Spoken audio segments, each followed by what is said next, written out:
sleek design elements made it feel open and airy after the confining shuttle. The dragon-like Praeor moved about individually or in groups. She never had gotten quite used to the winged humanoid aliens. She saw humans as well, primarily women.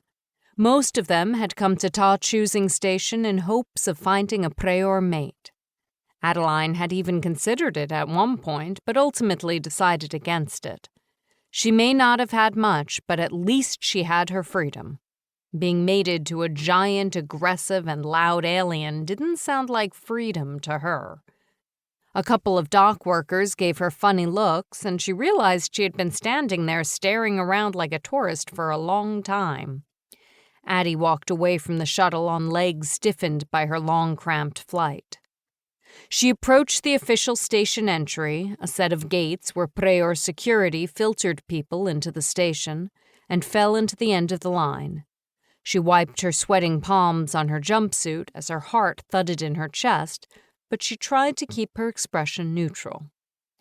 Which proved almost impossible when she realized everyone was being searched, including their bags.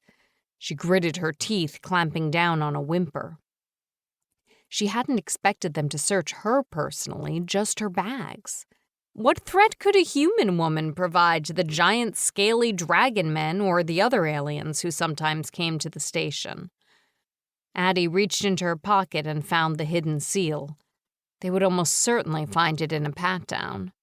She reached inside and extracted a glass cylinder about 1 inch in diameter and 3 inches long. Inside, white crystals caught the light. She closed her fist around it and hoped nobody asked her to open her hands.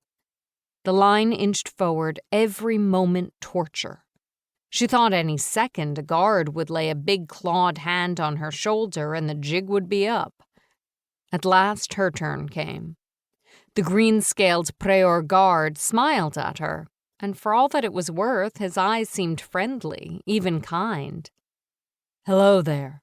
Identification passport, please?" She put her luggage on the conveyor belt to be rifled through, nothing in there that worried her, and showed him her ID.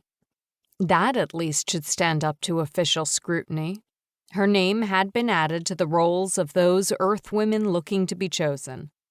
"All right, looks good," he said, handing it back to her. "Please lift your arms." She did as she was told, praying he wouldn't notice she was clutching something in her hand. He patted her down, being totally professional about it, and then smiled. "You're good to go, Ms. Scott. Welcome to Ta Station, and I hope you find a match." She managed a watery smile and then fought the urge to run as she strode away from security. Addie didn't relax until she got around the corner of a bulkhead. Then she leaned against the wall, her knees weak and whole body trembling. Once she'd regained some measure of composure, she ventured into the station. At a point marked for maintenance personnel only, she came across a hatch-style door sealed shut and apparently locked tightly. She tried the wheel and found it spun in her hands. Caprice had said it would be unlocked. At least he was playing it straight with her on that. Normally, she didn't do business with guys like Caprice, a human who'd also found opportunities in the stars. Only in his case, his methods of exploiting that opportunity were far more sinister. Only, she had to survive, and with no other prospects and her money running out, Addie had to take the risk of working for him.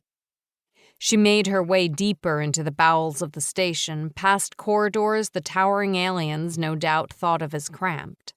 In some places, the ceiling was right over her head. At last, she reached an area where dozens of metal pipes of different sizes twisted around a curved corridor. She'd been told to look for such a wall of pipes. Addie followed the bent wall into a section of near-total darkness. She paced through the black, her breath seeming loud in her ears. Only a faint white light in the corridor ahead of her gave any indication of where she was going. Addie kept a hand on the wall, moving slowly so as not to trip on anything unseen.